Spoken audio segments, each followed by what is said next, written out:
Oh, I see it. Okay, let me.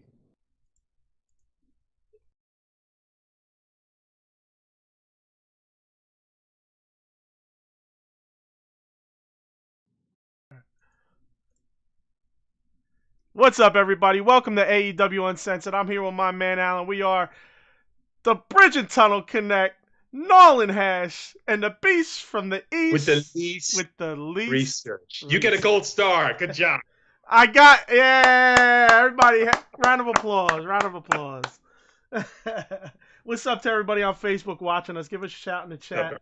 Love to hear from you. Everybody on YouTube watching us, thanks again. John, what's up, brother?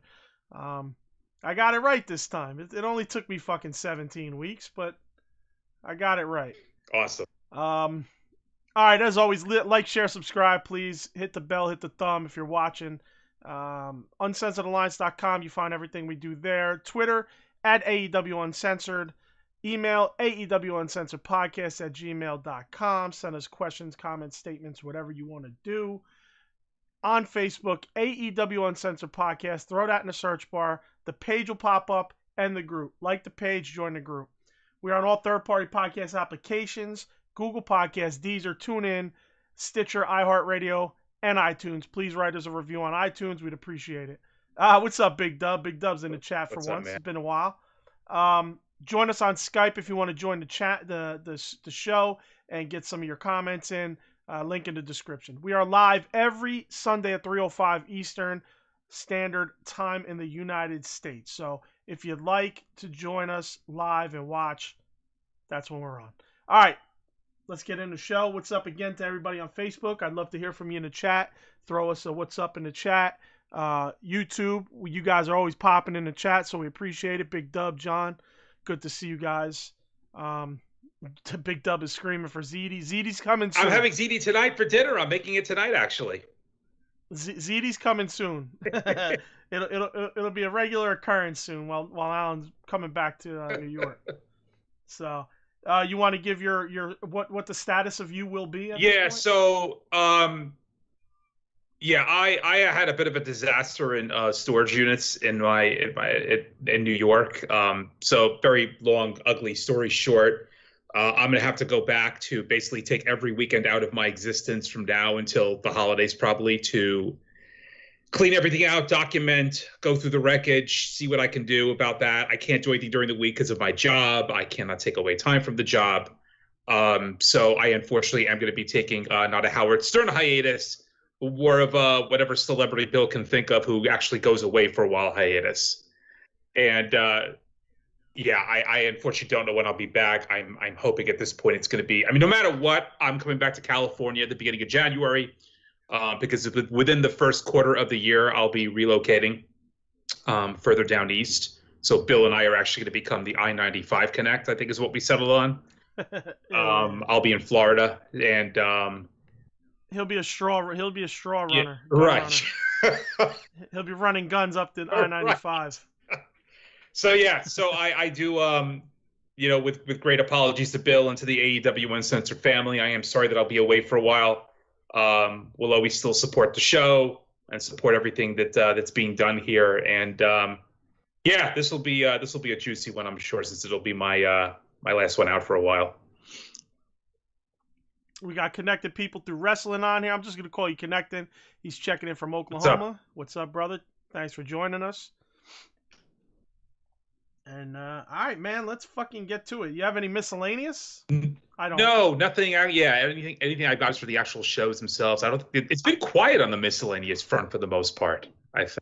Yeah, I mean, for the one thing I'll mention about miscellaneous, man, is not even miscellaneous. It's just going into Dynamite. Man, they did Jersey dirty. Jersey sold the most tickets, I believe, for the Blood and Guts show. Then they sold out, right, in the Prudential Center. And they're basically, it was a walking infomercial for that fucking Arthur Ashe New York show. Yes. Now, I take offense to this because I'm a motherfucking New Jerseyan. You know? Like, I feel like, don't get me wrong. I loved the show. I thought the show was good, believe it or not. But it was literally all filler. Good filler, but I mean, you look at the next two cards for this week.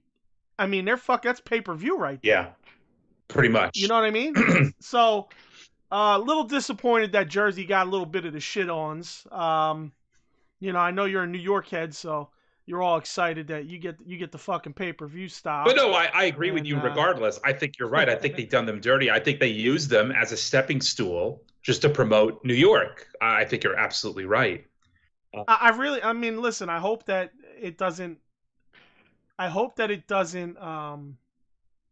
piss off New Jersey fans. I don't think it will, but you know, because I've heard some people that went and they said, you know, they were happy with the show. So, and a lot of crossover. There's going to be a lot of crossover of people going to both shows. So, you know, Eddie's going to next week. He's going to Arthur Ashe?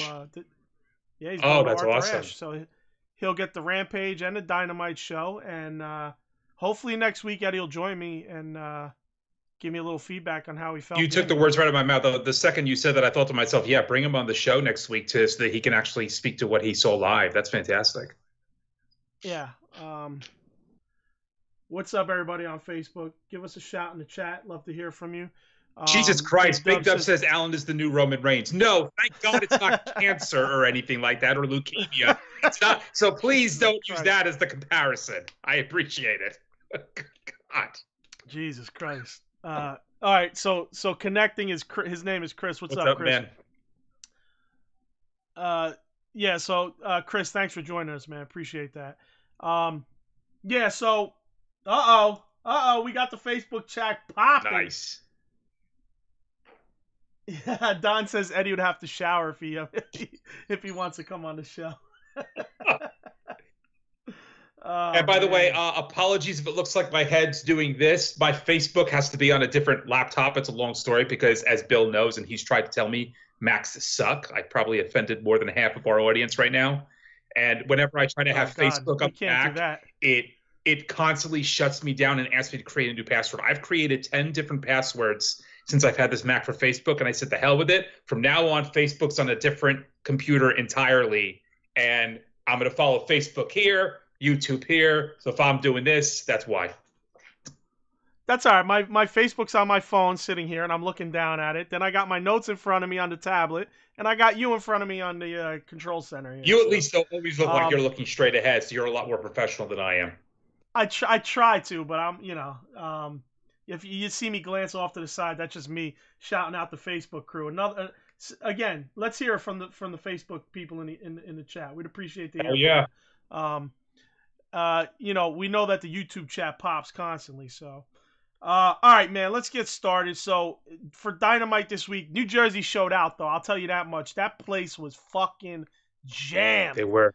From pillar to post, from the bottom to the rafters, that place was loaded. You know, that was not a scalper that was not a scalper sellout. You know what I'm saying? So that was great to see. There is one miscellaneous, since we're talking about that. Did you see the WWE and AEW? I believe it's the Long Island show. They both are going to the same place, the HEB Arena. Yes, that's right. And AEW they sold out and added more tickets, and WWE is still struggling to sell tickets, and they're only a week apart from. I'm not surprised, man. I'm just not. I mean, that's I mean, listen, that's shocking, man. I mean, you know, I mean, slowly but surely you go, oh well. Listen, WWF has got a 70-year start here. You know, whatever the fuck they got. You know, but I think there's something more to it too. At the end of the day, WWF and WWE have a long history of touring. They've been everywhere. AEW, because of the pandemic, is still in its infancy of touring. You have a lot of fans who are excited to be able to see it live for the very first time. So even though they're newer, because they're so new to the touring, I think that's the reason why you've got everybody stumbling over themselves to be at a show so they can say they've been to AEW Live. You have people who've been to WWE Live hundreds of times in their lifetimes, probably. So I think that has something to do with it as well. I think that, But I'm kind of saying in general. I mean, not just the live attendance, but the TV's doing much better. The buzz is a lot better. The things that are happening, the business you could see in only 2 years how big of an impact AEW made. And listen, I'm not this guy that's going, oh, WWF's in trouble. I'm not that guy. Like, please, those fucking idiot wrestling fans, and if you're listening, you're that guy, that's why we don't have as many listeners as we should. Because we fucking alienate some of these dumbasses. Like, that's not the truth. Like, it's not the truth, man. WWF is going to make their money. They like we said, I mean, they've been around since God knows fucking when. I don't even know. Like, you know, like, I don't even know when they started. So the reality is it's at least 50 years. Over 50 years, I think. Yeah. Yeah, right. For sure. So you're talking 50 plus years of WWF television and putting on shows and promotions.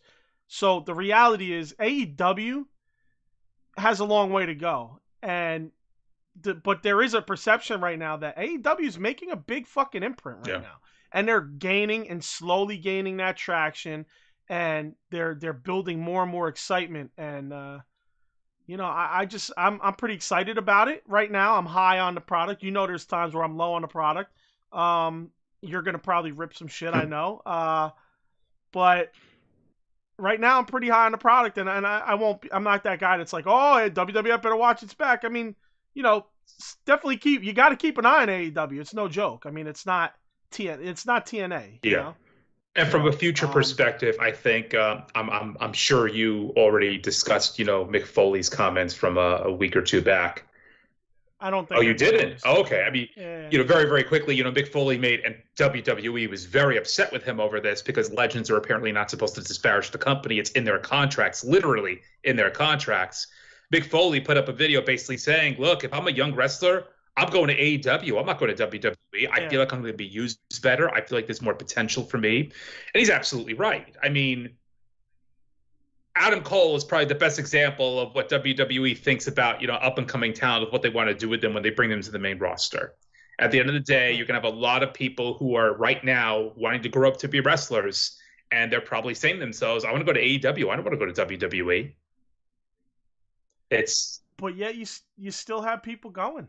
I mean, you know, look at the Trinidad, you know, Zelina Vega. I mean, she had her chance.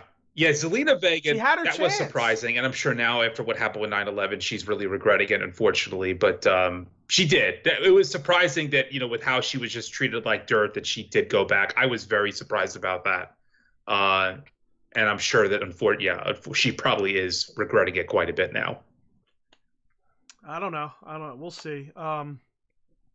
Then there's I heard rumors that Selena De La Renta, who is MLW, she's a major cog in AEW. I'm sorry, MLW.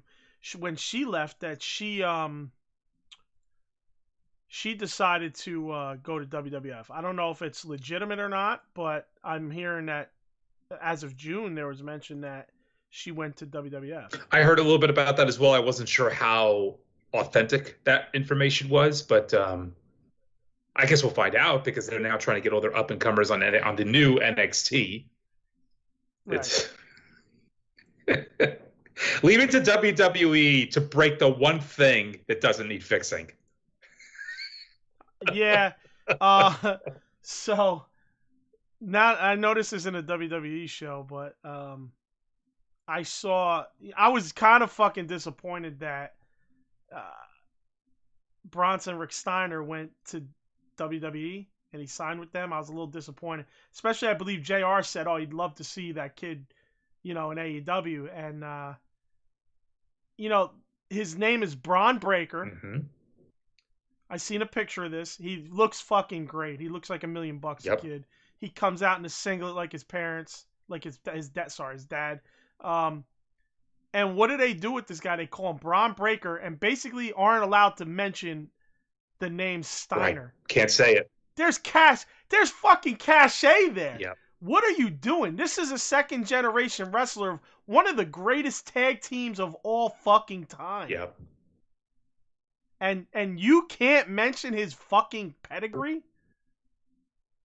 I mean, whatever, man. Doesn't surprise me at all. You can't say World Wrestling Entertainment anymore. That's on their new list of terms. You can only say WWE. You cannot say it out loud. Yeah, but that's been a while. Like, I just like it. I hated that he went there. Like I hate that he chose to. I go don't know there, why. you know what I mean? I'll be very. I guess it does go against what I just said. I guess you still do have the young whippersnappers who think, oh, well, WWE's where going to make my name, and you think that they know better at this point. I don't know. Listen, I would just think that there's enough connection to AEW. Maybe the AEW didn't inquire. Maybe Jim Ross just said it and didn't push it. Maybe WWF just inquired hard. Possible. You know, I mean, it could be. Yeah. You know, it's the same with Gable Stevenson. You know, the Olympic gold medalist. Yeah, Gable Stevenson's an interesting. I would have loved to see him at AEW. I would have loved. But I understand what they want to do. They already have his story mapped out for him. They want Lesnar to basically pass the torch to him someday, maybe even at the next, not the upcoming WrestleMania, but maybe the following WrestleMania. So they've already mapped out his story for him, but that is a real shame. That it's not. I mean, over. Listen. There was a moment where WWF did what AEW should have did. They brought Gable Stevenson and Tamara Mensah Stock to their show and put them out in front of the crowd and you know, gave them props for their gold medal wins at the Olympics. Now, I read Tamara Mensah Stock had said she would love to be in the WWE. Now, if I'm AEW, my goal would be, if I hear that, is to try to make her want to be in the AEW instead of WWE. Absolutely. Because I would love her to join AEW. Absolutely. It infuses the AEW women's roster. Sure, she'd be green and have to learn, but she could use that amateur wrestling until she gets everything together, right? She looks good. She's fucking an incredible, like, just as a human being, just a happy person, a good person, someone who, like, it's easy to get behind, you know what I mean? That's something that I would love AEW to maybe take a look at. You know, even though WWF brought them on television, or I don't know if it made air or not, but they were in front of a huge crowd, and I think it might have been SummerSlam. You know, I would like them to get their shot, to take their shot at trying to get her, if possible, because I think she would be huge, especially with the lack of women's talent. No offense, I mean, there's future talent in AEW, but realistically, there's not a lot of talent currently. Like, that's just facts. I mean, as much as I try to give it time and props, it just, you know, I'm not really into women's wrestling, and I mean, you and Eddie, you see, I give them more love than I ever gave women's wrestling in my life. Absolutely true. You know, like I wouldn't even, you know, I would just leave, you know, I wouldn't even go for a piss break. I'd leave the fucking state when the match was on, you know what I'm saying? So, you know, that's just whatever. But yeah, I mean, you have anything on that, and then we'll move on? I think we're good. All right. So that went a little miscellaneous, I guess. No, we got no miscellaneous. It just took 30 minutes to get through the miscellaneous. All right, so we start off Dynamite with Cole and Kazarian. Adam Cole, baby. Come on, you're supposed to scream, baby. You know what? I kind of hate that he brought that over. I understand that he's always had that gimmick, but I've always thought it's such a cheesy gimmick. I don't know. I like it. I'm not a big fan. I'm not a big fan of these coerced fucking things. Like, you know how the Usos, I don't know much about the Usos, but I remember before they were like tough guys, they were like in their traditional garb, and they would do like the dance, and they would try to like hype the crowd up to do the dance with them. Yep. Like right that. Yeah. Like that shit is annoying. I think the Bebe thing is a little more organic. You know, it's almost like the Yes thing is very organic. You know, the fans put that on. True. You know what I mean? True. Like, it wasn't the wrestlers forcing you. There were some other WWF people that did that same thing at the same time, and I was just like, I would see clips of it. I'm going, this is fucking god awful. But anyway, so from now on, anytime I say Adam Cole, you need to go, baby! Yeah, that's what I need from you. So, so anyway, Adam Cole. Baby! Yeah, I'm really you gonna do it missed your every fucking single time mark he's there. in the- Yes. So Adam Cole versus Kazarian. So okay, this is like during the match, so I'm gonna do this before getting into the match. During the commentary, Shivani starts talking about Britt and being friends with her and how Cole was upset about it and confronted him. And Punk basically just tells him, I don't care about this shit. It's basically saying we shouldn't be talking about this now. I'll talk to you during the commercial about it. I don't know if you caught that. But I fucking love it. I love Tony Schiavone. Schiavone's been one of my favorite announcers since way back in the day. Like since I was a kid, like whatever. So I love Tony Schiavone, but I love that Punk chopped that shit off at the knees and basically is like, again, it's almost like Ross was doing, where he would attack things and people are like, what the fuck is he doing? I respect it because I get what he's doing.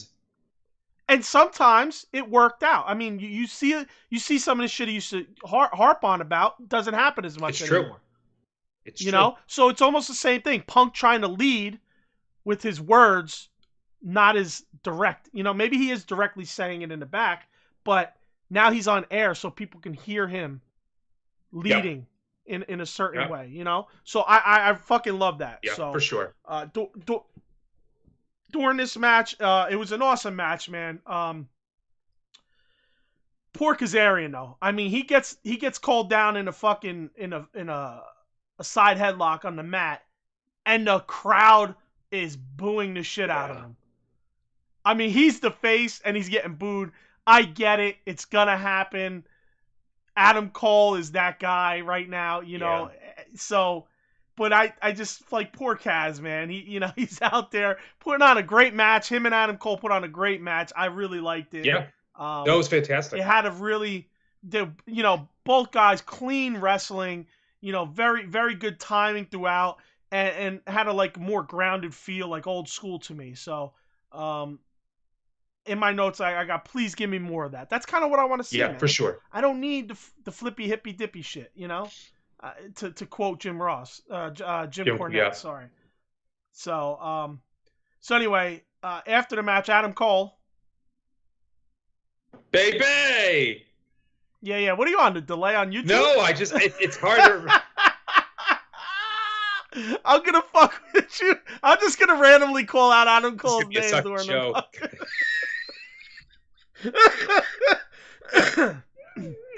I'm just gonna call out Adam Cole's name. Baby. Oh shit. Anyway, Cole cuts a promo and challenges Jungle Boy. Luchasaurus and Christian to Jesus. I don't know why I paused there. I apologize. Basically, Lucha, what, Jungle Express? What the fuck is it? Oh, I'm doing it. God, Jungle Express. Jungle Express, right? Basically, Jungle Express and Christian to a match next week on Dynamite against him and the Bucks. And he says the Super Click is back.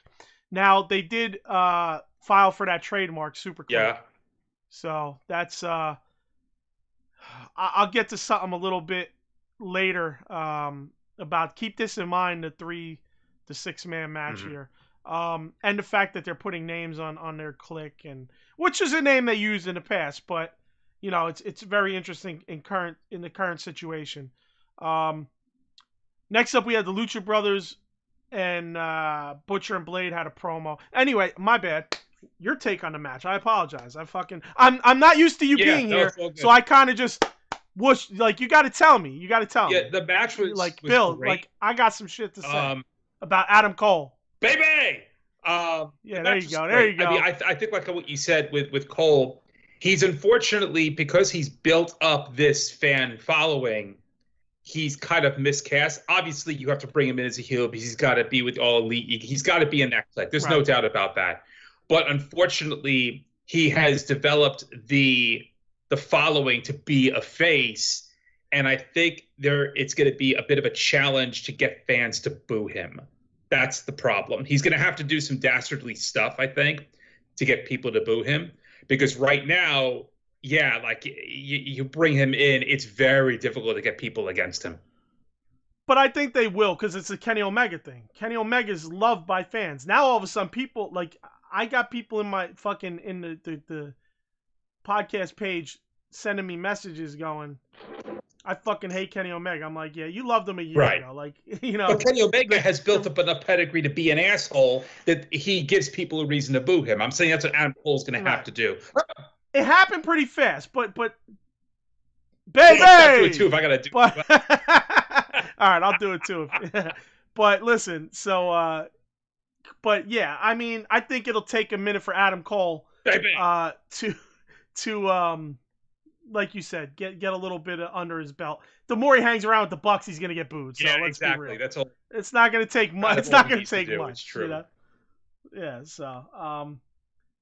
So then we got the Lucha Brothers and Butcher and Blade promos. Then we got Fuego and Sammy cutting a promo in the back with Shivani. Fuego shows off he got a new car. Says it's now that he's with it. You know, he got a new car since he's now with AEW. Like he got a little money behind him. So he wishes he could have won the title. And he said instead of the car, and he said, you know what? Sammy says, with that in mind, how about you put the car up for another shot at the title? So they put up the car for a shot at the title. And that came on Rampage. We'll talk about that later. I was hoping for a 1, 2, 3 Kid moment, but we'll get to that. Yes. 1, 2, 3 versus Razor. So, then we get MJF with a promo. He just goes full savage on Pillman, bro. He just, it was just brutal. Eventually Pillman Jr. comes out and gets at it with him. With Wardlow, and MJF slides off, and then he okey-dokes Wardlow out of the ring by pulling down the rope as Wardlow went to attack him. And then they both just basically slink off and live to fight a week from today. You know. So, what'd you think about this? What do you like? What do you got? Great promo. I'm so glad to see him in a goddamn different feud right now. I'm celebrating that more than anything else. But they're finally getting him away from Chris Jericho and getting him involved. And I'm glad for Brian Pillman Jr. They need to give him some more shine. It's nice that they're kind of elevating him here into a feud with MJF. So that's my comment more than anything. It's just so nice to see a fresh feud for the first time in like fucking year at this point. So good on them for that. Yeah. MJF's been really going hardcore. I like it. It's cheap. A lot of it's cheapy, but it's fucking does great. The job. In my opinion, you know? Yeah, really. Then we get a Pillman sit-down interview with JR, and he basically just cuts a promo on MJF. Nothing to write home about. Nothing bad. Nothing. Just basic shit. Then we get Jurassic Express and Christian. They have a promo in the back. Christian again. Here we go. Mentions EVPs. Can we please stop? Please fucking stop mentioning they EVPs really gotta get and backstage. I wish CM Punk would talk to them about that. That's how I'm gonna respond to anything that I don't like anymore. I wish CM Punk would talk to them about that. Please, man. I have to say, as much as I hated it, it was a great fucking line about the Bucks using their EVP to throw Adam Cole a lifeline to drag him out of developmental. Yes. There you go. I liked it. But I also fucking hated it. You could have said the Bucks dragged you out of developmental. You didn't have to mention. He didn't even have to say it. People would understand what he's talking about. Right. That's all you had to fucking say. So that annoyed the fuck out of me. Let me see what I have here. Okay, he takes another great shot where he says Adam Cole was used to losing the Wednesday Night Wars. So he better add Friday night to the list as well. I did like that line. It was a good line. For sure. Not so subtle attack, you know? So next up we had FTR versus Seidel and Martin. I really like Dante Martin, dude. He has a ton of potential. He's already very solid in the ring, and I believe he's 19. Yeah, he's really young. I think 19, he's 19 or 20. 20. He's very young. Yeah, like he's fucking. He really is. He really is. I don't know, man. I think he's got a ton of talent. I think his brother does too, but I think Dante, might outshine his brother. It was a good match. I love FTR. Those guys are just solid wrestlers. What do you got on the match? Match was good. It was solid, like you said. Yeah, and again, I don't like too many of the tag matches on this program, but no, I thought it was good. Martin looks like a future star. I think he has really good continuity as well with Seidel. They really work well together. So I would like to see more from them as a team before eventually getting him, Martin, that is, springboarded as a singles talent at some point. Well, when his brother comes back, I don't know that they will Yeah, I know. necessarily. I know.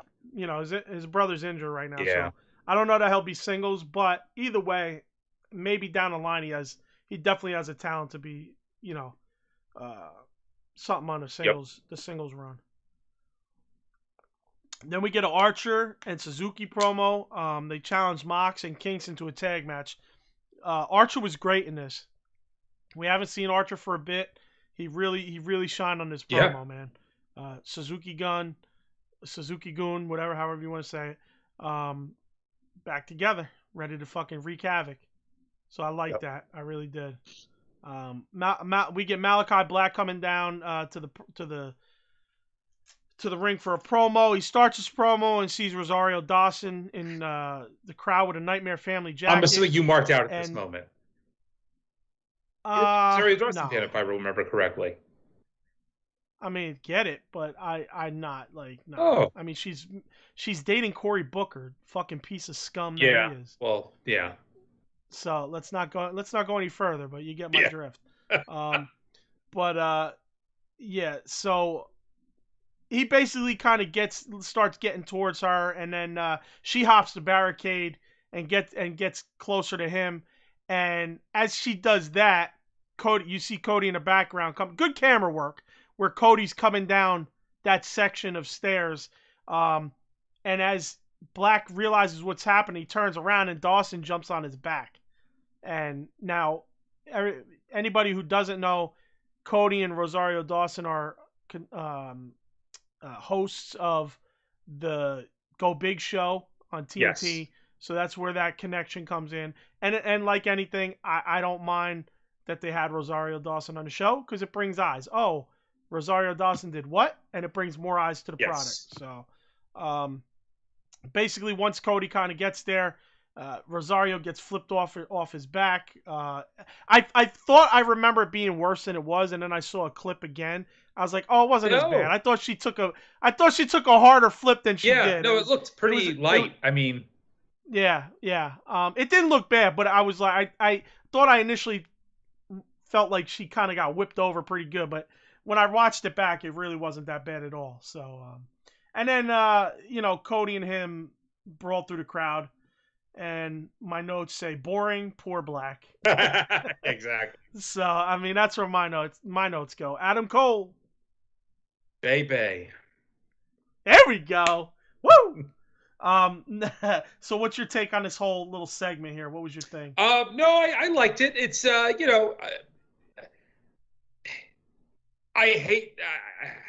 don't like the idea of necessarily tying in the show. I know why they have to do it, but I don't know. I almost feel like it belittles Black a bit. I don't know how to explain it. Like, I know it's good. It gets the eyes, but it's, I don't want to say the word demeaning, but I kind of want to see Black in a different scenario. You know what I mean?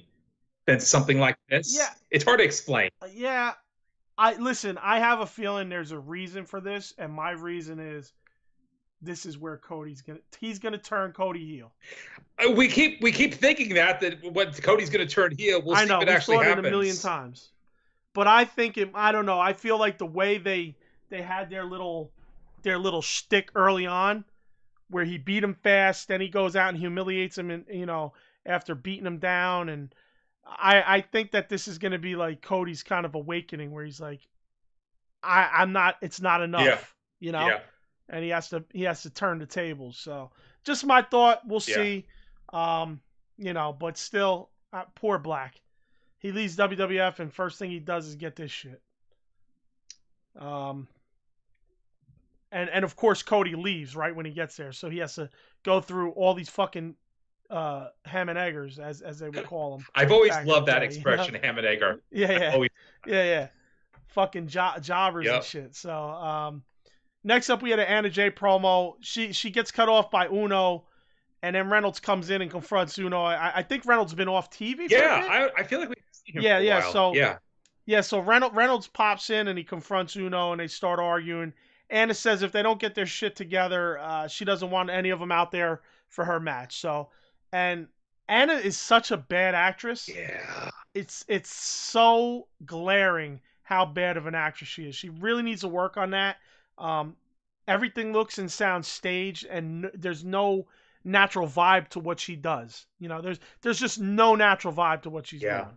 It's rough because I could see she's got potential in the ring, but even in the ring, there's things that need work. I mean, we've talked about it. Because she kind of... I'll talk about it more. She kind of needs work with the total package, with the promo work, with the ring work.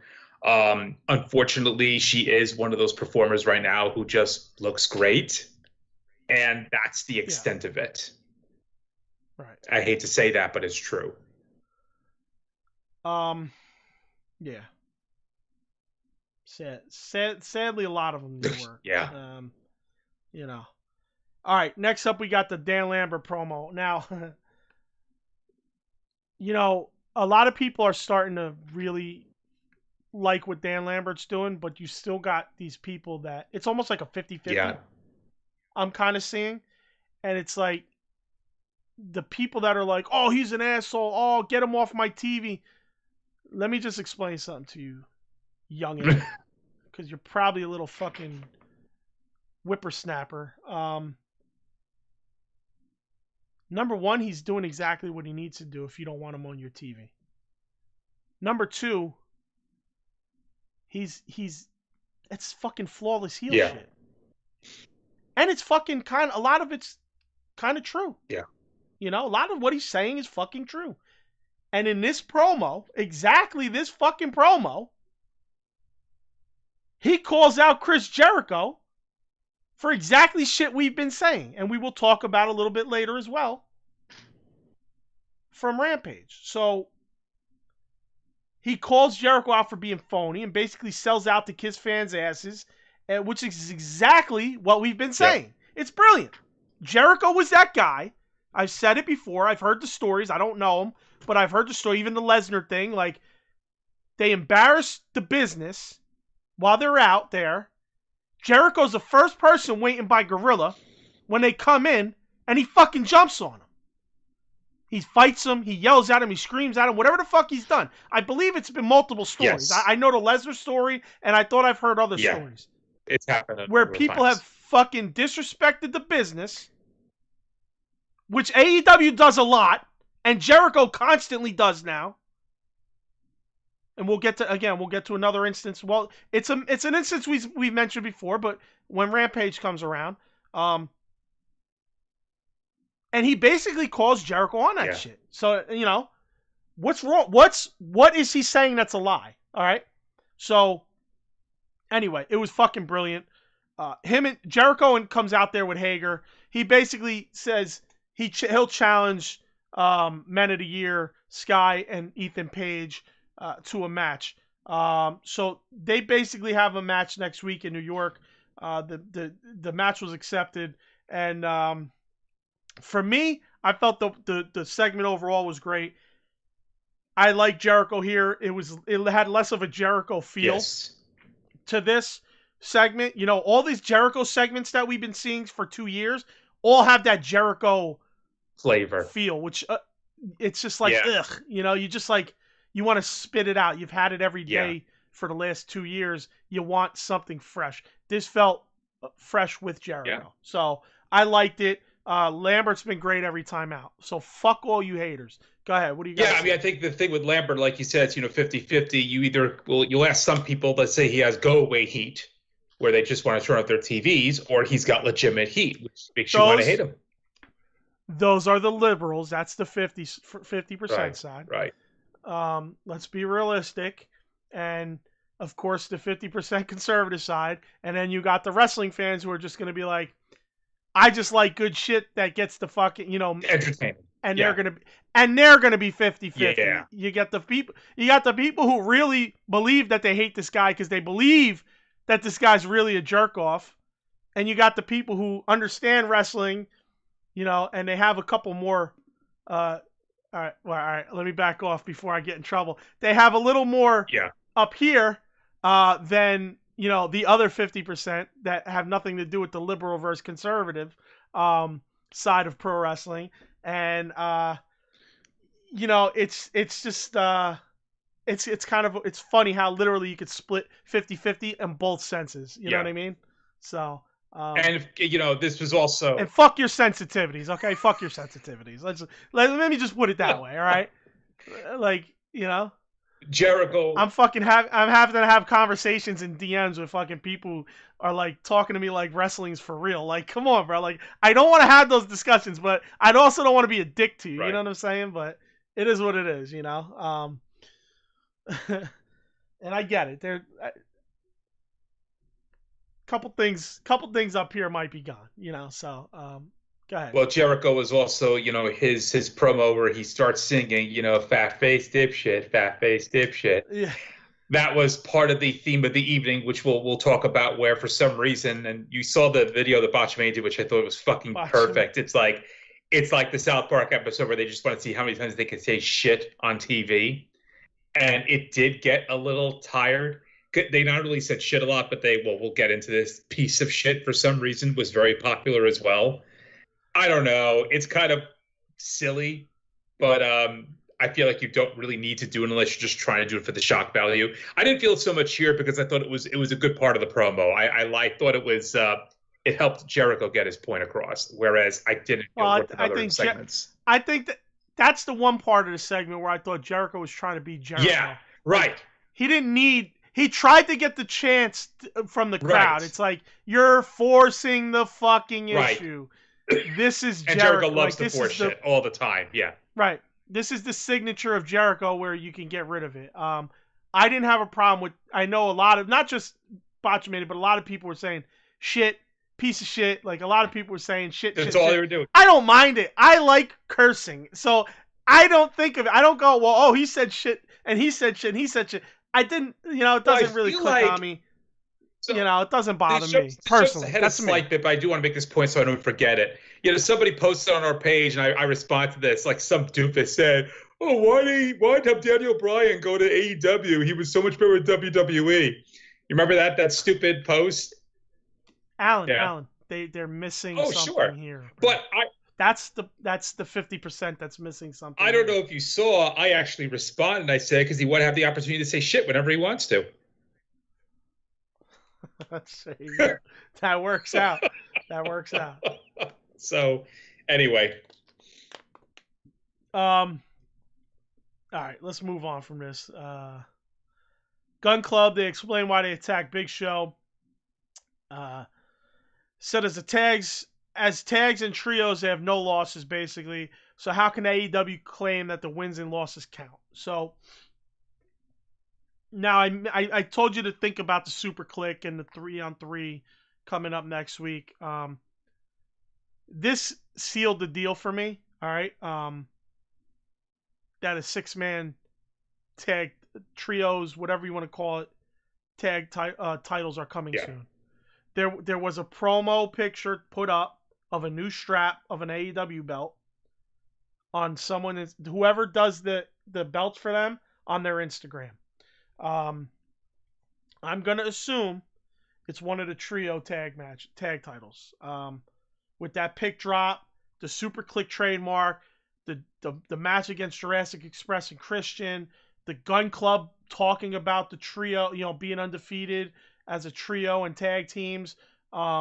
It's, in my opinion, almost a short thing. They've mentioned that they want to do it. Even I think Cody has mentioned it. Tony Khan has mentioned it. Okay, now you better get the tagline when I'm done saying this. Okay, this is the worst fucking thing, in my opinion, ever. Like, I'd rather the third title, like a U.S. title, level, higher than TNT, U.S. title level, versus a 6-man.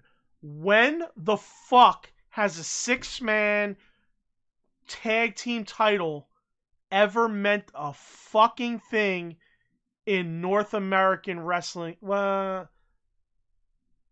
Not North American wrestling. North American, right? Like, where has it ever meant a thing, right? Like, where has it ever had longevity or relevancy?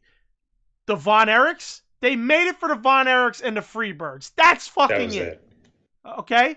The NWA had it for a little while with the Midnight Express, right? That's I believe. Right. They probably just made. Listen, I'm not going to say I know the history. They probably just made it for the fucking Midnight Express because they had 3 fucking members. Like, I'm almost surprised they never did it for New Day. I was always expecting that they would do it for New Day after all these years, considering, and they never did. And I'm going to give them respect for that, because I also agree with you that it's not only just a stupid idea because of its lack of relevance. I hate the idea of the creation of it because it's going to fucking promote 3-man tag wrestling, which I fucking hate. I hate it to begin with. Me too. I hate it even more for AEW because I hate AEW tag to begin with. You're going to give a reason for 3-man tag wrestling to have enough of it because you have to have a championship? I'd rather see a fucking second women's title than a man tag title. Tag matches are a fucking mess already. Now, listen. Listen. And the only place that trios titles work is in Mexico,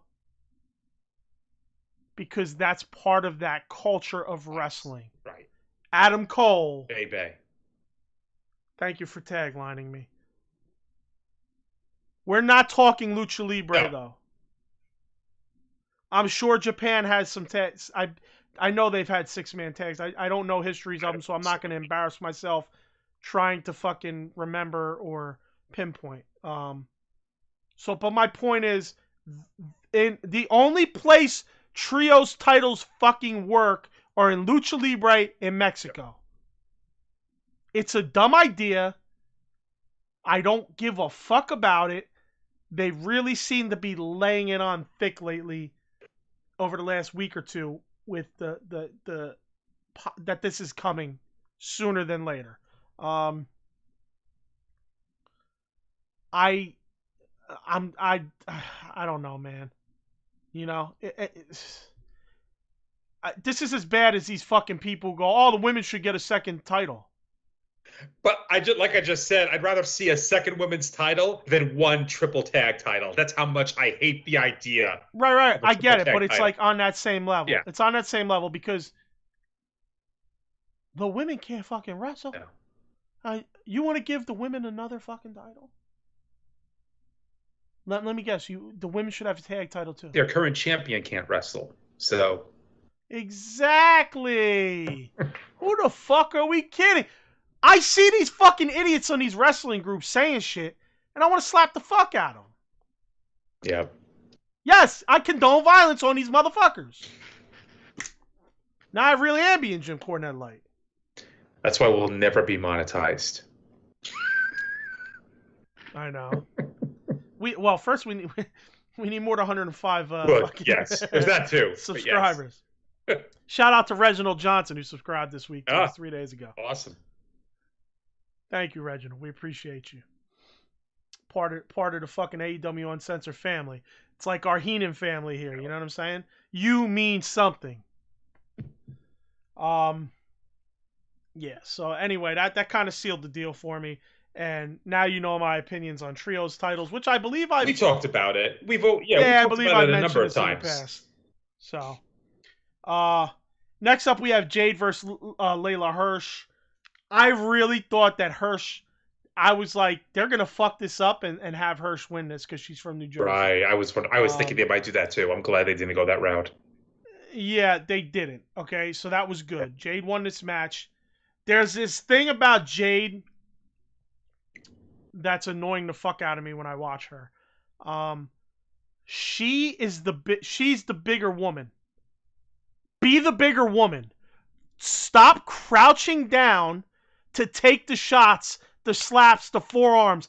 Stop crouching down and sticking your chest. She crouches down and sticks her chest out to accept the attack. Yeah, it looks really bad. Yes, you are the bigger woman. You are the beast. You are the well put together specimen. Act like it. Act like it. And I love Jade Cargill. I think she's a fucking star. Oh yeah, she's the biggest star that they have in that women's division. Frankly, she's a bigger star than I think that a lot of the men are. And unfortunately, this match showed some deficiencies in the sense that, right, she's facing somebody who is so much shorter than her. But you know what, though? I'll take that back a little bit because Red Velvet is also tiny. But I don't remember Jade ever doing that so much with Red Velvet. She did it a lot more here. It just dawned on me in this match. She probably does it. I do think she does. I do kind of remember her doing this. Listen, they need to come to your level to get you. It's not hard. They just have to reach up. But there's a reason. You can see it. It's visually there, the reason that they have to fucking come up and get you. Exactly. Because they're so much shorter. Do not come to their level to give them those attacks. It makes you look even better when they have to reach for you to get them attacks on you. So that really was a little bit irked me a little bit. And Jade, we love you. Hopefully you do hear this and just take that advice from us. All right. I'm not I mean, she's got people around her that have been in the business forever, training her and such. But I mean, just as a professional wrestling viewer for as long as I've been and Alan's been, I mean, that is legitimately the one thing you should not do. Never come down to your opponent's level when you're that much better and supposed to look like that much more of a star than they do. Andre the Giant never did it. Big John Studd never did it. You never had Undertaker never does it. You've never seen any from anybody else. You have to make the other performer work for it. They have to slap. Exactly. Up. I mean, like, think about Cody and Shaq when Shaq was in there, right? I believe Cody Cody wanted to chop him. He had to get up there to chop him. Or whatever the fuck. If I'm not mistaken, he caught him with some shit like that. But, Shaq didn't crunch down for Cody to be able to attack him. Cody had to go get him, go attack him. So, but yeah, other than that, match was okay. It wasn't a bad match. And like I said, gladly Jade won that. Yes. And not the hometown girl. What do you got on the match itself? Anything? I mean, that's pretty much it. Again, Layla Hirsch is somebody who's definitely a much better performer than a lot of the other women are in the company. So I would like to see them do more with her for that reason. She actually reminds me a bit, just in her mannerisms of such, she reminds me a bit of Ronda Rousey. So she just doesn't have a personality, in my opinion. Which is why she also reminds you of Ronda Rousey. Ronda Rousey had very little personality when she was wrestling with WWE. They could work on that a little bit, but she definitely is somebody who is valuable to have as a roughhouser in the ring. I'd like to see them use more of her in that regard, maybe turn her into more of a badass. Yeah. All right. Andrade's up next. He cuts a promo. This was great. He says he can beat anyone whenever he wants. He's the kingpin, and he calls the shots. That's the reason he beat up Chavo Guerrero. It's up to him. He's the man. Nobody else.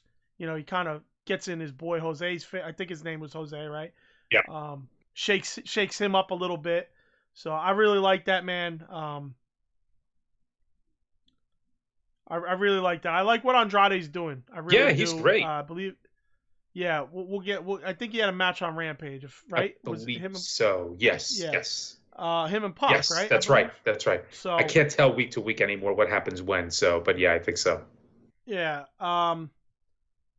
Taz, after this, Taz comes out to the announce booth to confront Punk because Punk's on commentary.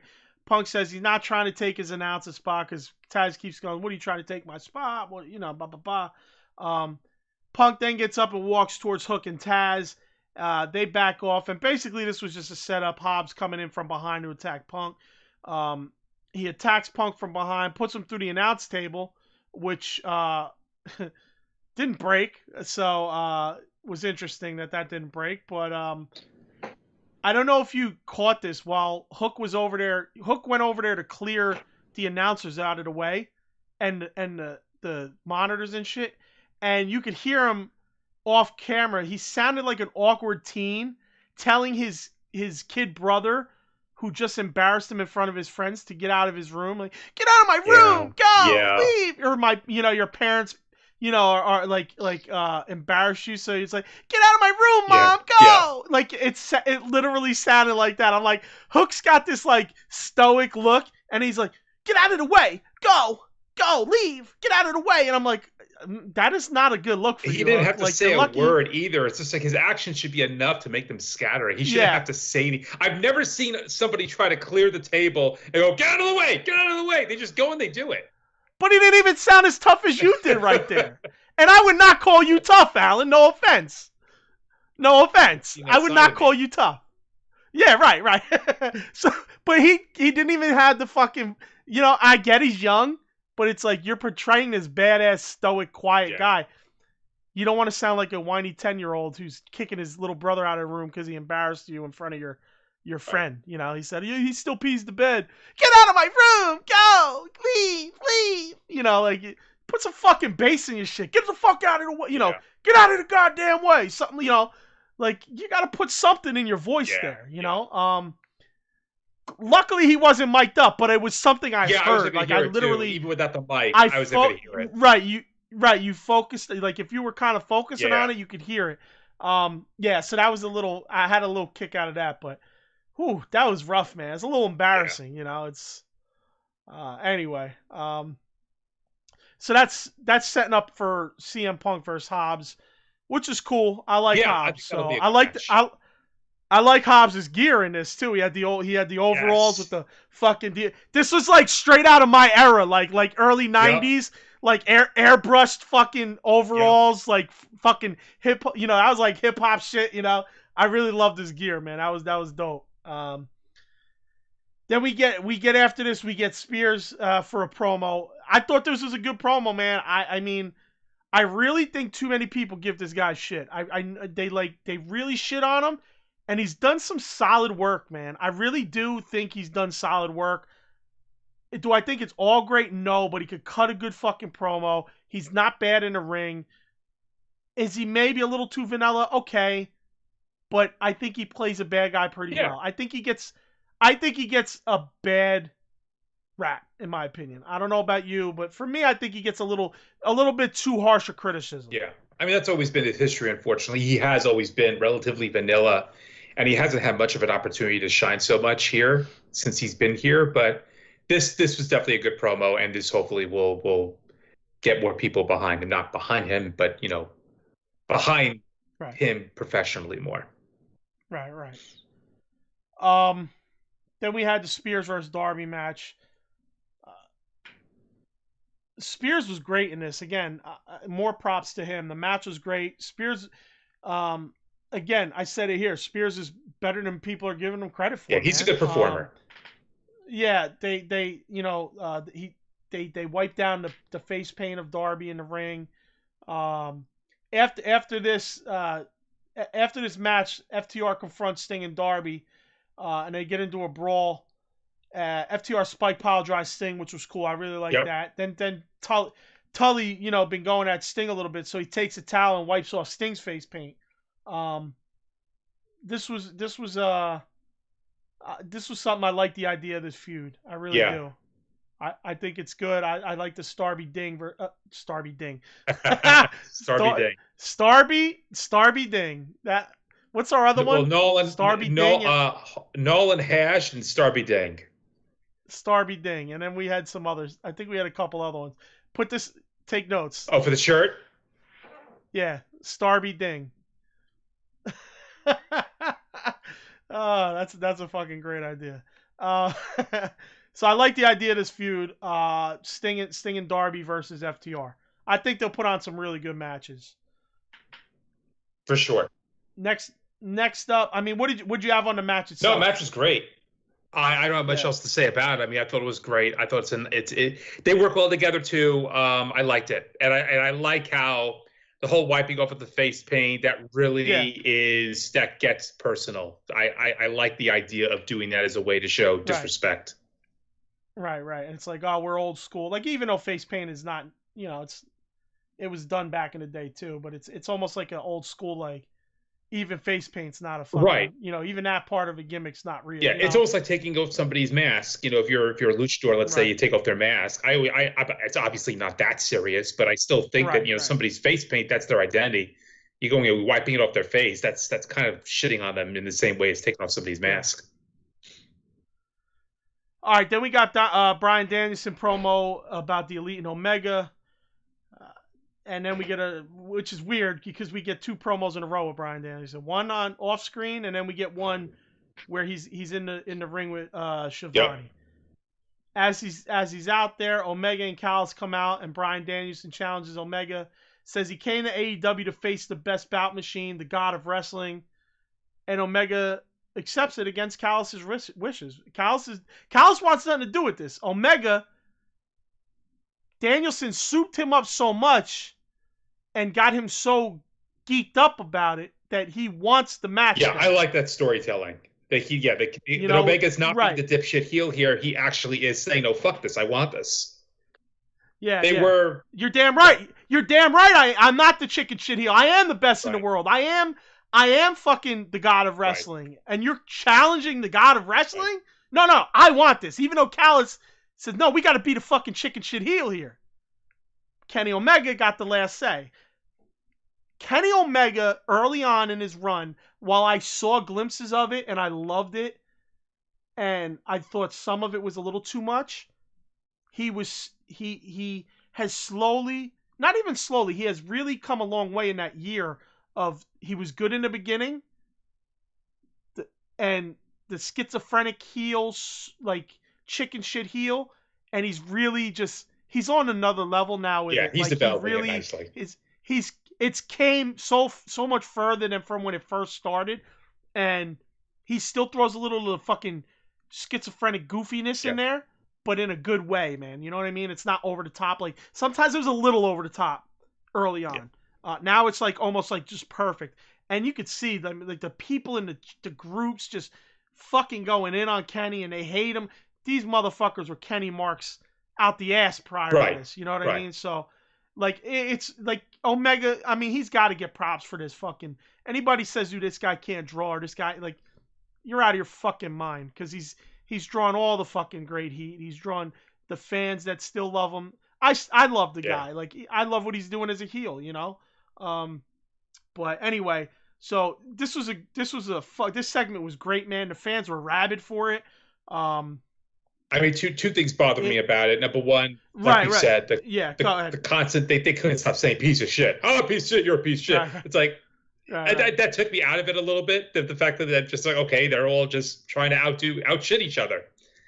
But then it's like, so Bill, I do see that you are wearing official, not only Kenny Omega, but Bryan Danielson merchandise. Yes. I have about 20 of those in my drawer. I paid a lot of money for this from Pro Wrestling Tees. I put on a new wing. I am one of the people who allowed them to put a new wing on their building for shipping. I believe it. That's a joke, because I was fucking with them. They put on a new addition to their building for shipping, like a shipping room, and I joked around. I said that CM Punk money really really helped you guys out, huh? And they actually responded. They were like, what the fuck did he say? He's like, oh yeah, because the room got built in 2 days. Like, I was joking, obviously, and I know they know. Well, honestly, knowing wrestling fans, they probably thought I was legitimately serious. Sure, yes. But I was tongue in cheek trolling them a little bit. It was just funny, like, considering it just that all of a sudden they have this new shipping room that's built, and 2 days prior, CM Punk, joined the company, and they fucking, their website broke down, and so they crashed, and So I was having a little fun with him, and just if you are from Pro Wrestling Tees and you're hearing this and you run their account, Facebook account, that was me just joking. If you remember that, if you happen to remember that incident, but I can imagine the amount of fucking guys that we're talking about that they have to deal with every day. But I would be dying laughing if, like, next week in Arthur Ashe, you've got however many thousands of people there all wearing what you're wearing. Because they're either fans of Kenny Omega or Bryan Danielson. Again, if you want to have one of them, I would say have Kenny Omega wear it because he's the douche, whatever. Like, I'm going to wear whatever. Yeah. The fact that they had them both wearing the same thing in the ring was really off-putting. It distracted the fuck out of me. But Danielson is the guy who's very casual. Well, that's true. Kenny Omega is fashion, being extravagant. You're right. I'll flip. Right. Fashion doesn't mean shit. Yeah. And I think what was happening here was Kenny was trying to, like, quote unquote, get down to his level, maybe with the white T-shirt and the regular pants. So you think there was a method to this? Jeans. I think it might have been a little bit of a, I guess what they call meta. You're right. Which is a term that I fucking hate. I know. And I hate when, like, people use it because it's some fucking current term that's ridiculous. It's not worse than based. I hate the word fucking based. I look at based and I'm like, wait, are you just misspelling biased? No, based means something. I forgot exactly what it means, but it's a millennial term that I fucking hate. The same way I hate totes. TOTES. I hear totes. Like, what the fuck does that mean? Oh, it's supposed to be like total or whatever. It's like, just say that then. Don't fucking big. It's not an umbrella. Well, that's 80s slang. Totes. Is that 80s? Yeah. That's like surfer. It until recently. That's like 80s. That's like 80s surfer slang, bro. Oh, totes, it drives me nuts. It's making a comeback. Now it's Valley Girl slang. Everything old becomes new again. You know what I'm saying? So that's why we see mullets and shit. And it's funny. I seen someone the other day, and it was this girl. I think she was going into a store. I looked over. I'm like, holy shit. She had, like, I can't pinpoint what era, but I'm like, holy shit. The shoes, the sweat, like the pants she was wearing. It was that era, and I can't pinpoint the era. It was kind of like the pants were almost like Alibaba fucking style sweatpants. They were very, like, they come out and they flared in the middle, and then they came down and were tight on the bottom, but they were above her ankles. And then she had shoes that were, again, from this era. And I can't. It might have been a 90s thing or a late 80s thing, but I saw it. I go, holy shit, that's like a style that's. It looks like a style that's coming back from something I remember from the past, Everything old is new again. I guess so. Alan. Everything old is new again. But, except based. That's just new. It was never old. It sounds stupid. I don't even know. I forgot what it means. It's, God. I think it's like being true to yourself or something like that. I don't know. If there's any millennials in the chat who can define it, please let me know. Just every time I see it, I think it's biased, misspelled, and it drives me nuts. I listened to this podcast. I'm not going to mention names, and it's such a pandering, fucking liberal pandering fucking podcast that it's like I just want to fucking slam my phone down every time I hear certain things. And he loves to use the word meta. I'm like, Jesus fucking Christ, you pandering fuck. And listen. I just want to hear opinions about things, so I listen. All right. And the other thing is, when I listen, I mean, how many times can you promote your own fucking website? Like, probably people will know who the fuck I'm talking about.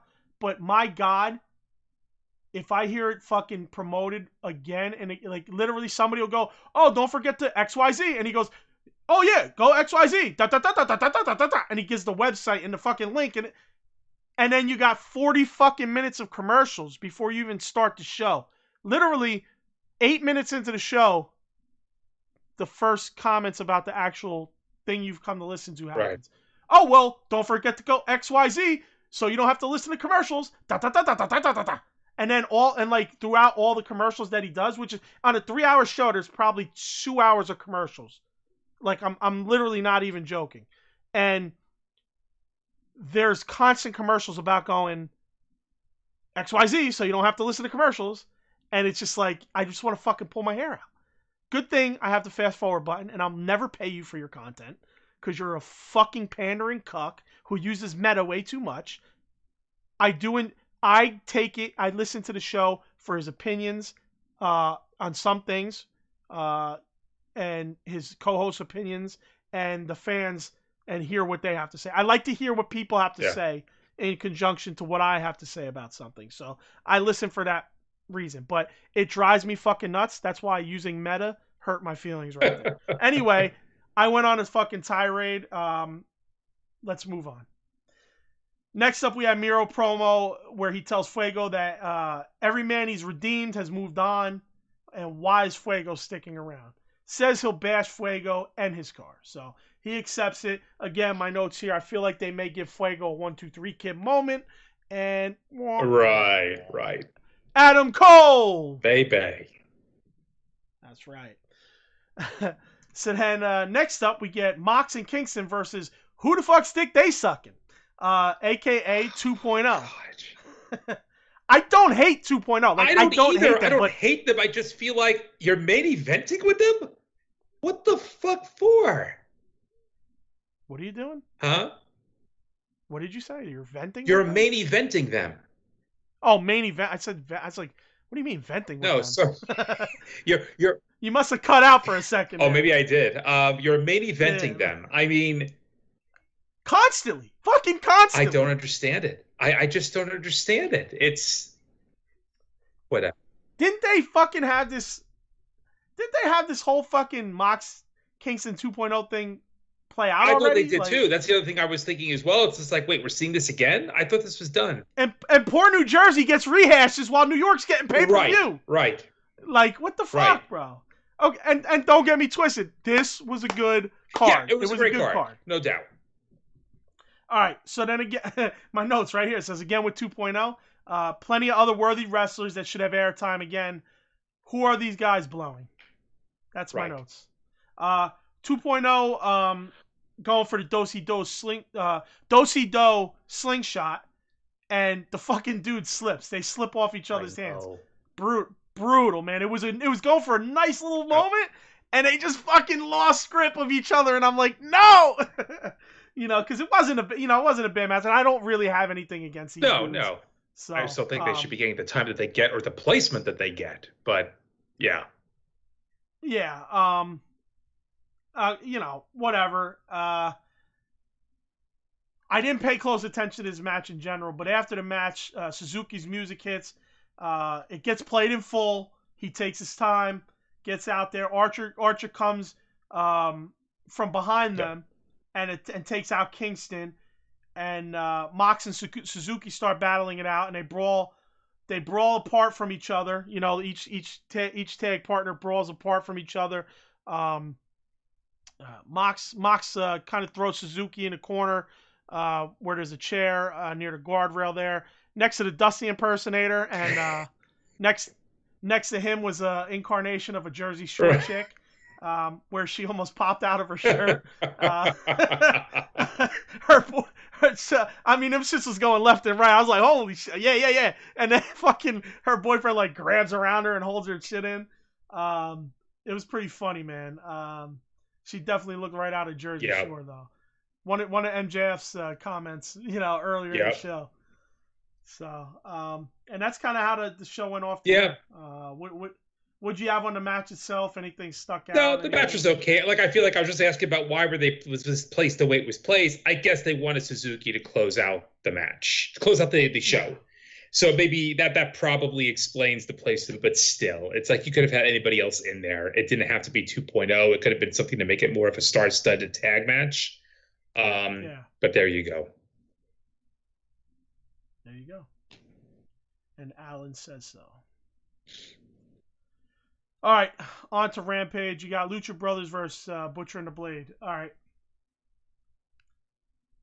Now, Yet again, we got Jericho on commentary playing the fucking heel. I hate Abrahantes, etc., etc., etc. You're a fucking face, Yeah, bro. it makes zero sense. We were venting. Well, I was venting about this before the show started. I don't think ever in the history of wrestling, and please somebody correct us if I'm wrong, but I don't think it's ever in the history of wrestling that you would have a character go on commentary and play the exact opposite character of who they are in the ring. That would be like It makes in Roddy Piper's day when he was a heel. If he'd be, he'd be a heel up against Jimmy Snuka and Andre the Giant and Hulk Hogan, but you put him on commentary and all of a sudden he's rooting for Andre the Giant or for Hulk Hogan. And it's like, no, why are you writing two different scripts depending on if they're a wrestler or a commentator? I've never heard of anything like it.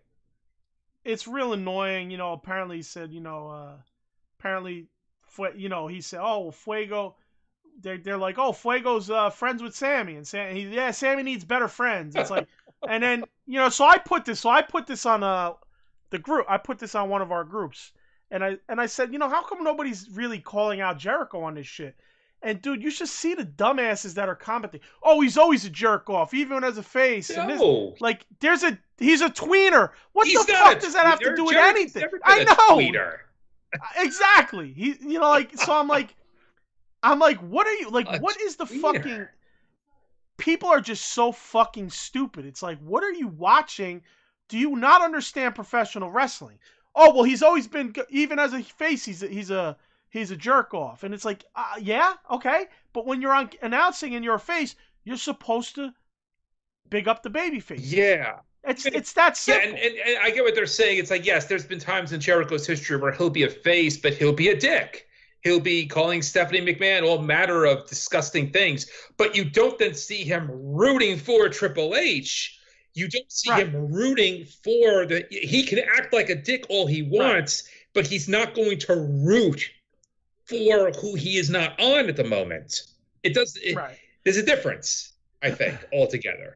And somebody had commented that Ricky Starks is actually the other way, where he starts talking good about the faces, and you have Taz, and I haven't caught this, you have Taz being like, Ricky, we don't like these guys. I haven't caught that. That's interesting. And Ricky, and Ricky has to fucking get back in character. It's like, dude, what the fuck are we doing? And I said and this is what I said, and people got pissed off, was, again, like I mentioned earlier, Jericho's that guy that if you disrespected the business, he'd be on your ass. Now all Jericho's doing is disrespecting the business. Yeah. And they're like, what do you mean? Oh, this and that. I had people jumping on me. A couple people agreed with me, but it's just funny how why wrestling. It's just funny why wrestling is what it is currently, and because everything's just kind of not looked at as critically as it should be anymore. Right. You're taking the epitome of professional wrestling and you're just throwing it out the window. I understand wrestling is going to change in a way, but you can't take the epitome and the basis of a fucking of what a product is and throw it away. Right. That's like taking Coke, classic Coke, and making it new Coke. Guess what? You ruined it. Because you took away what classic Coke was. Let's not go all the way back to cocaine, being in Coke, and all that. But let's just talk in terms of shit we knew growing up that changed. You can't take shit and change the fundamentals of it. It's like these remakes on movies. You can't take the fundamentals of it, throw it out the window, and change it. Yeah. You know what I'm saying? Modernize or not. There's ways to modernize the foundation. And they're just not doing it. They're just changing it. They're trying to change what pro wrestling is. And, I'm not a fan of it. But anyway. So the Lucha Brothers and Butchers and Blade, at the end, Hardy and crew attack the Lucha Brothers, and out comes Santana and Ortiz for the save. Could this lead to them getting a title shot? No, I thought it might for next week, but it didn't. It's basically leading to an 8-man tag, but maybe something happens in that 8-man tag where Santana Ortiz and the Lucha Brothers kind of come in against each other in a way and end up wrestling again somewhere in New York and possibly winning the straps. I think it'd be too soon for Lucha Brothers to lose it, but who knows? It is a way to get Santana Ortiz on a New York card. Yes, that's important. Or what this is going to lead to is, in addition to the 3-man tag championship, we will have a 4-man tag championship. An Octo championship. God help us. Would you have anything on this? Because I really don't have much on specific. I didn't pay close. I'll be honest with you. I didn't pay close attention. After this, we had Omega and a Danielson promo, which led into Anna Jay versus the Bunny. Okay. Oh boy. Now, something I noticed about Anna Jay in this was she strikes and sells exactly the same. She throws the elbow into the chest and then whips her head and body back. Ah! And like she does that. And then when she gets hit, she goes, ah! And whips her head and body back the same exact way, except without a strike thrown first. It's fucking. I don't know why I've never caught it before. Well, I don't know if she's never really done it before. I was going to say she looks like, and I know she was out for a while, no doubt. Right. I feel like she has regressed. Like really regressed. Like I don't remember seeing her as, she's always been a bit choppy and a little green, but what you're using as an example, and then just in general, she looks like she's come back from this injury and she has totally been knocked down like 5 pegs in terms of her experience. As to where Chris Statlander, I feel, looked better. Yes. Chris Statlander actually came back and you could tell that she had been working before she came back. Anna Jay healed up and came back. Now, we don't know if she has been training in between, that whoever's fucking training her needs to be fucking fired. Because she absolutely... Jungle Boy's been keeping her a little busy, probably. That might be it as well. You know what? Jungle Boy's a great performer in the ring, though. Maybe he should be training her. Maybe he should be training her because she looks like dog shit in the ring, unfortunately. And we're going to get to this, actually, when it comes to Ruby and Britt, because I think you can kind of come up with a similar thing here. You've got her and the bunny looks so much better in the ring that it looks very disjointed when they're working together. When you've got somebody who really can't perform well, but somebody who can, you're never going to have the person who can make the other person look better necessarily. Sometimes if you're really, really good. But she brought Allie down, I think, in this match because she did so poorly. Yeah. Another thing was in this match, Anna had the bunny in the arm, in the wrist. What the fuck? I forget what you call it. They twist the wrist and they hold the wrist. The wrist lock. It's a modified wrist lock, I guess, in some way. Yeah, it's like a standing wrist lock, and the bunny's gonna reverse it. So we know this. This is a typical. You get the arm straight arm, straight wrist lock.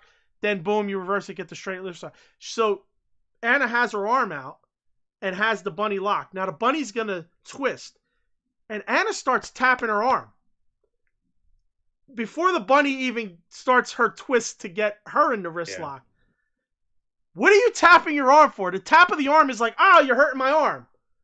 You are the one in control of her arm. Why are you tapping your own arm? I didn't understand that either. It was weird. Wait till the bunny gets it on you, then tap your arm. You know what I mean? It's like little shit like that, man. It's like, I get it.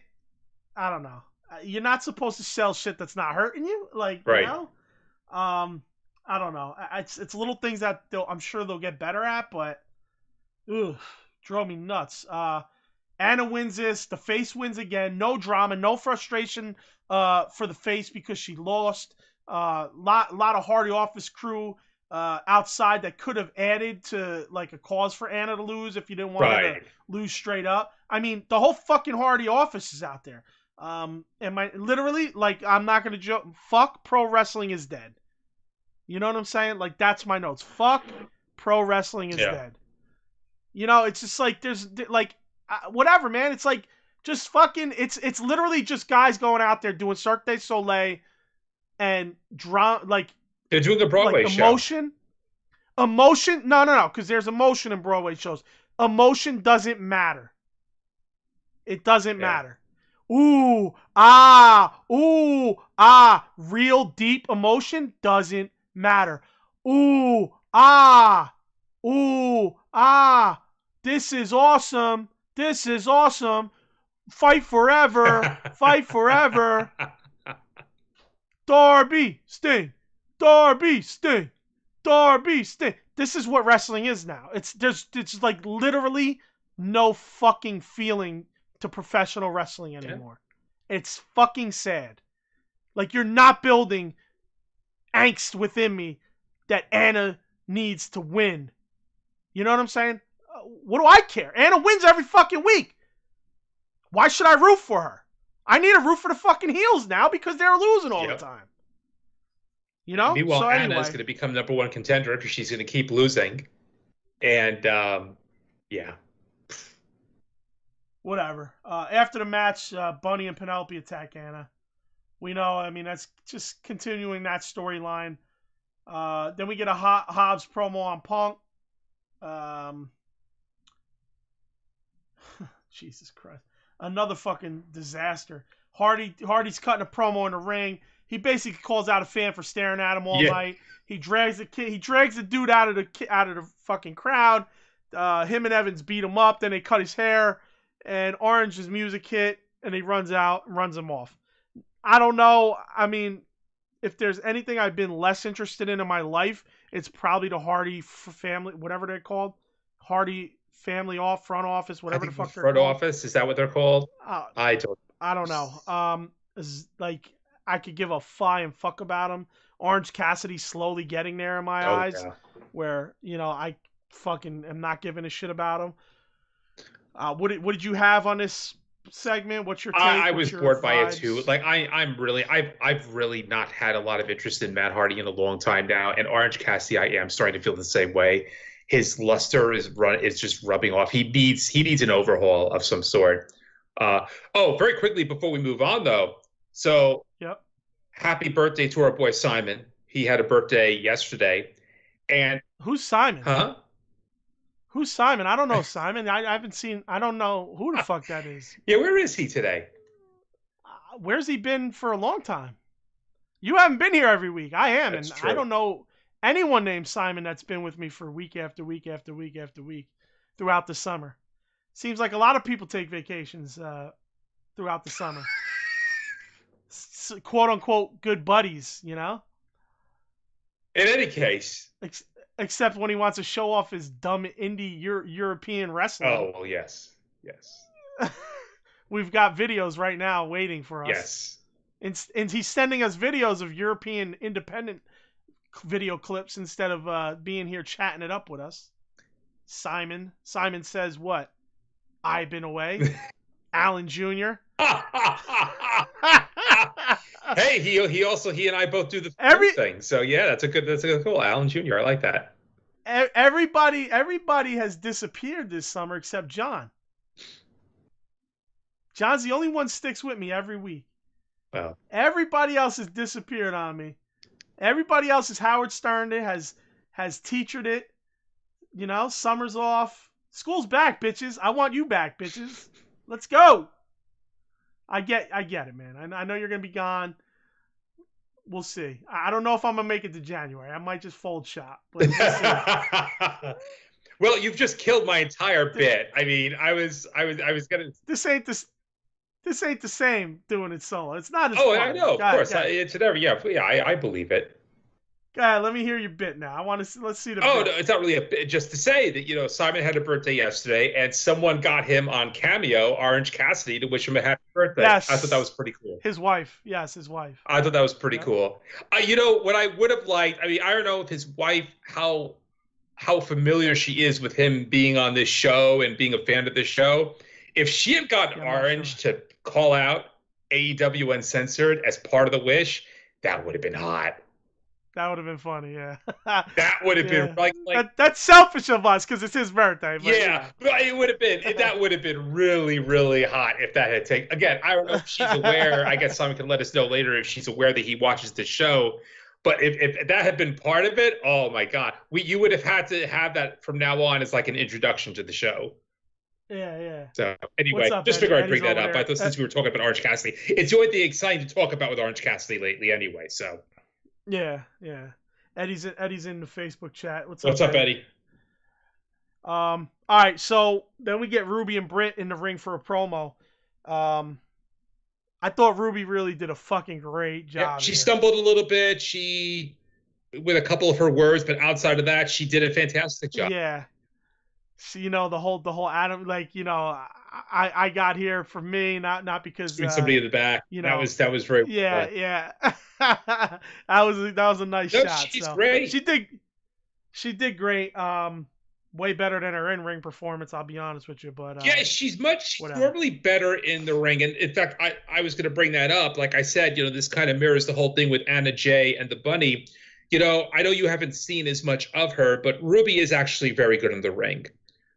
She stumbled out of the gate a little bit, but she is very good. And so I worry about a match between her and Britt Baker because Britt Baker is obviously dog shit in the ring, and I worry about how Ruby is going to come across wrestling Britt. I'm worried that match is going to suck because. Well, that's kind of what surprised me about Chris and Britt, where I was shocked how good their match. Well, that's true. I really was. That was better than I was expecting. Yeah, you're right. That was better. Not that. Listen, not that Britt didn't have her typical lazy bullshit in the match, but. It was just surprising that it was that clean. Yeah. Less of it. So. Yeah. So we'll see. We'll see how it goes. I'm a little worried about There's more time. Yeah. There's more time. I think that's one of our favorite words. We'll see. We'll see. There's more time, and then 3 years later, we'll see. I know. I say we'll see like so often. People are probably like, if they do the fucking taking shots game, forget it. They're probably in the hospital. And then one of those two, and then we move on to, and then next, that's another thing I do constantly.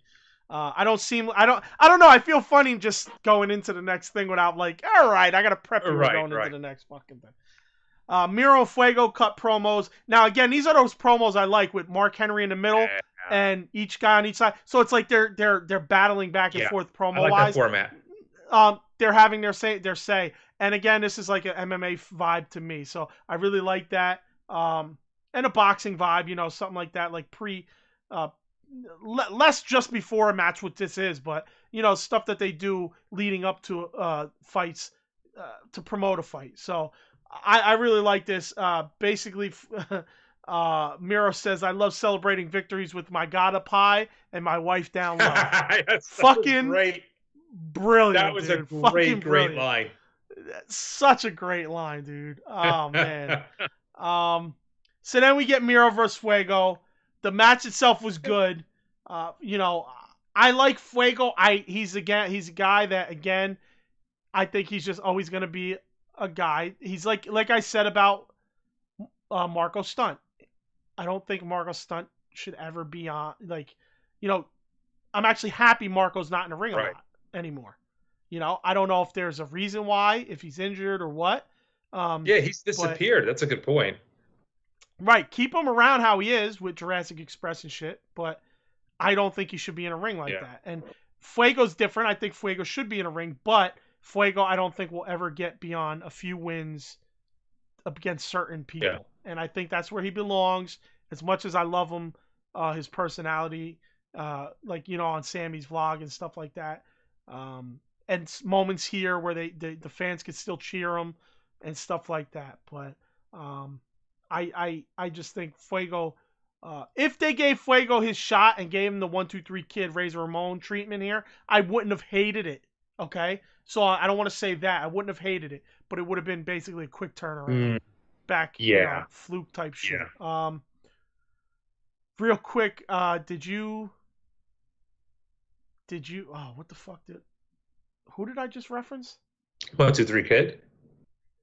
No. Oh, Marco. Did you see that? because I think I solo last week, right? So, dude, the best part of that whole brawl that happened, where Marco jumps on Cutler like a fucking spider monkey. Yeah. Did you see that I spot? did. And he fucking beats him down, and like fucking Cutler's just going, dude. It was the most flawless shit I think ever. And Well done. I fucking loved it. Now that you're here, I gotta ask you because I was solo and I fucking loved it so much. But I think that was last week. I think that was last week. That was it. Dynamite. It was one of the either way. It was one of those shows where Danielson and fucking Omega kind of got into that little. That was thing a fun little spot. Yeah, I fucking was like, holy shit, that was the best part of that whole thing, you know. So anyway, yeah, Fuego and Miro close out the show. I thought it was a good match. At the end, he attacks Fuego, basically shoves the keys down Fuego's mouth and puts him in game over. And then, of course, Sammy comes down to the ring. And this is, I think, where Jericho was also doing that commentary where it's like, oh, I hate Fuego and this and that. And then, oh, well, Sammy's your buddy. Sammy needs better friends. You know, again, more fucking dumb shit. Yeah, it made no sense. Sammy comes out, makes a save, and looks like Sammy versus Miro's coming soon. Good. So, I think that's a nice pairing, I think. Right. I think they'll put on a great match. Do you take the belt off Miro and put it on Sammy, though? I hope not. I'm kind of in the same vein as you. I think Sammy needs to be built up and then go in for a title. Yes. Another thing is I think Sammy needs still needs to get that mic. Yeah, he doesn't have the promo skills at the moment to be a champion of any sort yet. No. And I think he needs to be a little less like himself outside the ring. You know what I'm saying? Like like a guy who is totally fucking different than his in-ring persona, Anthony Bowens. Anthony Bowens doesn't play Anthony. He doesn't play him, his outside the ring persona in the ring. You listen to Anthony Bowens outside the ring, you go, holy shit, that's the same guy? AEW, the Acclaimed, has arrived! You know, like, you're like, God damn, bro. And then you hear him outside, you go, what the fuck? Yeah, exactly. You know what I'm saying? Like, you know, and listen, these guys need to take that type of route. Yeah. Kill your personal persona with your in-ring persona. It's the same with Jungle Boy. Be the nice guy that you are outside of the ring, but you have to ramp your voice up. You have to get firm. You have to fucking feel and sound like a badass. You know. I'll never forget. Very quick story. You know, my brother used to intern for WWE. I think I told you this. Really? I don't remember. Yeah, he interned. Actually, his first day was the day after Owen Hart died, and it was obviously chaos there. Like, how about that for a first day that you're interning, and it's the day after Owen Hart dies? It's a hell of a day. In any case, I remember him. You know, he has shared the elevator with Vince McMahon. He shared the elevator with Jim Ross or people, but he told me that the most shocking time was when he shared the elevator with Sergeant Slaughter. And he heard Sergeant Slaughter's real voice. We know Sergeant Slaughter as, yo, you get Cobra, G.I. Joe, yo, Serpentor. He said Sergeant Slaughter sounds like this. Like, he actually sounds like this. Like, his actual voice. And my brother was so taken aback by it, he couldn't get over it. Like, not that he necessarily thought that was Slaughter's real voice, but it was a complete 180 from how Slaughter sounds when he's staging, you know, if he's in the ring, if he's doing G.I. Joe, doing whatever. Yes. So, yeah, it's... Yes, and that's the thing, man. You are an actor. You're a character. You are playing a character. Yeah. Even if you're using your real name, you are portraying something. Yeah. Sammy on his vlog sounds like Sammy in the ring. He does. He sounds exactly the same. And he's very, like... he sounds very soft. Yeah. You know what I mean? Even Allie, like if you see Allie's vlog, Allie sounds very different on her vlog. She sounds like a very normal, girl. It's like, you know, but when she's in AEW, she sounds different. She sounds vicious. That's why she's fucking. That's why she's great. Exactly. That's why she's good, because she acts vicious. She talks vicious. She plays the fucking Right. role. She's a completely different person on her vlog. She's her normal self on her vlog, and she's acting. So you're playing the role. Yeah. Play the fucking role, Sammy. Jungle Boy. Play the role. Get tougher. I don't know who's fucking, getting in these guys' ears, but they need to kind of put that in their ears too. All right. For this match, what do you got? Nothing much. It was a good match. I mean, yeah, it was, and it ended the way it needed to end. I mean, you're right about the whole 1, 2, 3 kid moment, that there was a possibility there. But no, I really do want them to keep this title on Miro for a very long time, until there's somebody who I don't know who I can think of at the moment who would present the right threat and the right timing to be able to take it from him. But it's not yet. Yeah, definitely not yet. Yeah. Well, unless you have any final words. No, I mean, yeah, my only final words, are just, I will miss everybody. It'll be a while before I'm back again, but thanks to Bill, thanks to everybody here who's been supporters of the show, and I will, of course, I will still be listening. Won't be able to watch it live, but I'll definitely be listening, and yeah. And I'm going to say, Adam Cole! Baby. Come on, you got to give me a better baby. Adam Cole! Do we do Adam Cole! Baby! There you go. Woo! Now we're talking. All right, everybody. Please like, share, subscribe, hit the bell, hit the thumb. UncensoredAlliance.com. You find everything we do. AEW Uncensored Podcast is on Twitter. Email us at AEWUncensoredPodcast@gmail.com. We are on Facebook, AEW Uncensored Podcast. Put in a search bar. Page and group will pop up. Like the page, join the group. We are on all third-party podcast applications. We are also on Google Podcasts, Deezer, TuneIn, Stitcher, iHeart Radio, and iTunes. Please write us a review on iTunes. We are also on Skype. Link in the description. That's how you can get on the show and give your opinions. So link with us on Skype. All right, everybody. 3:05 Eastern Standard Time every Sunday is how you catch a show. I'll be here. Hopefully, we get some of the friends of the shows back now that the summer's coming to an end, since Alan won't be around. And hopefully, we make some more new friends of the show. So thank you, everybody. Alan, it was great having you back, man. It's kind of boring doing it myself. So I'll see if I can make it till January without closing down shop. But we will see. All right, everybody. All right. Peace. We love you. Peace.